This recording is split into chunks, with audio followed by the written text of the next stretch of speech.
Let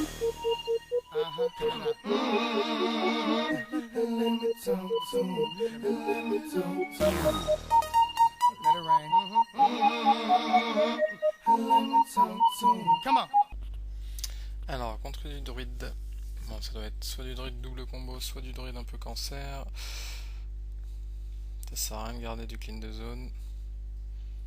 Le manger, ça va. On n'a pas besoin de la chouette pour l'instant. Il nous faut de l'early. Un mini robot blindé. Shredder, c'est pas mal. Chevalier Murloc qui est plus un tour 6 qu'un tour 4. Bon, là, on manque un peu de tour 2. Et il arrive. Donc là, le mieux, ça serait de piocher l'arme tour 3 et on aurait une excellente sortie.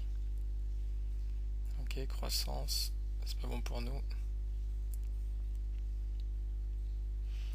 On pourrait faire noble sacrifice et un petit token au prochain tour. Ou tout de suite mettre le shredder avec la pièce. Ok.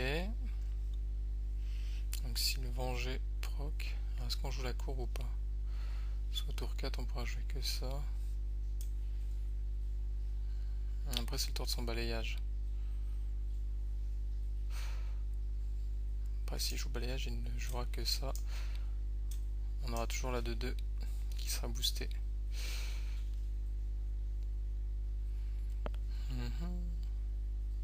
Noble sacrifice il va le proc avec son... Est-ce que ça vaut le coup de le mettre maintenant?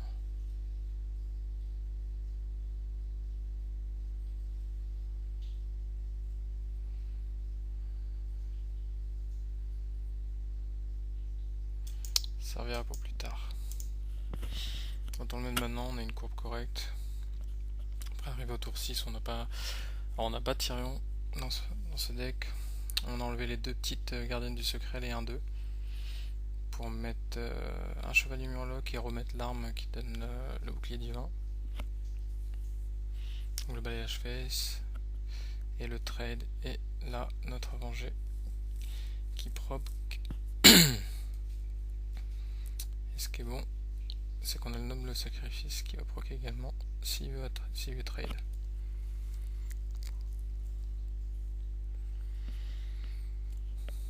Donc je pense que le druide qui est le plus gros des counters, le balayage vraiment fait trop mal parce qu'en gros l'arme on l'a tour 3 et le balayage il l'a tour 4 donc clairement on est un peu rect. Alors pour un lépreux, s'il joue cancer, sinon je vois pas trop. Une colère et un trade peut-être. Et là il va être déçu parce qu'il découvre son ombre. Je vais pouvoir la tuer avec l'arme.